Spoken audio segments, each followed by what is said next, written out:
sebenarnya penjelasan lebih panjang sudah diberikan oleh Kementerian Kebudayaan.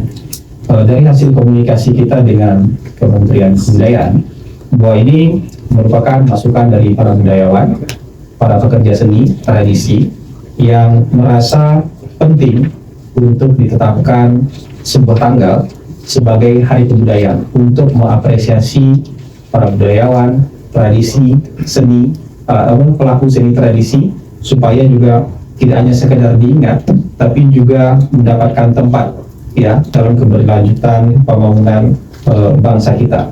Pemerintah kita nggak menganut sistem otak-atik gatot, pikiran cocok logi. Jadi ketika sebuah tanggal ditetapkan oleh kementerian, itu ada dasarnya. Apakah itu dasar hukum, apakah itu dasar peristiwa, atau dasar sejarah. Nah, mungkin yang harus dipahami oleh teman-teman semua maupun masyarakat di seluruh penjuru tanah air,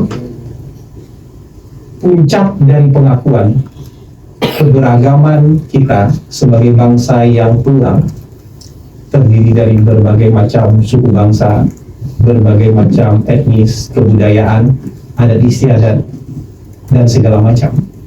Puncak pengakuan terhadap keberagaman itu adalah ditetapkannya peraturan pemerintah nomor 66 tahun 1951. Pada saat itu, negara mengakui keberagaman dengan memasukkan semboyan Bhinneka Tunggal Ika sebagai bagian dari lambang negara. Jadi penetapan burung Garuda sebagai lambang negara dan memasukkan semboyan Bhinneka Tunggal Ika sebagai bagian yang tidak terpisahkan dari lambang negara. Nah, menurut kajian ya yang disampaikan ke Kementerian Kebudayaan, inilah puncak pengakuan terhadap keberagaman kita sebagai bangsa yang plural, termasuk juga keberagaman budaya kita. Dan ini yang dijadikan alasan sebenarnya tidak hanya satu tanggal ini, ada 6 atau 7 tanggal yang dijadikan alternatif sebagai hari kebudayaan.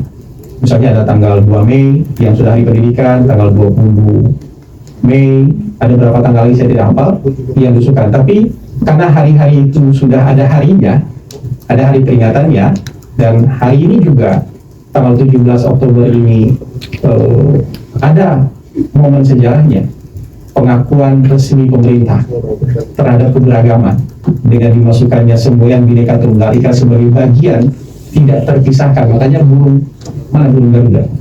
Wah, di ruangan ini harus ada burung Garuda.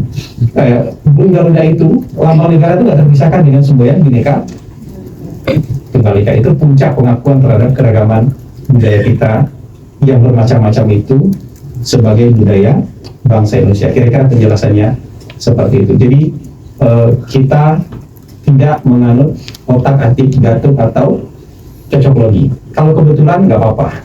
Ini kan soal kebetulan. Kebetulan itu banyak. 21 Juni Bung Karno wafat.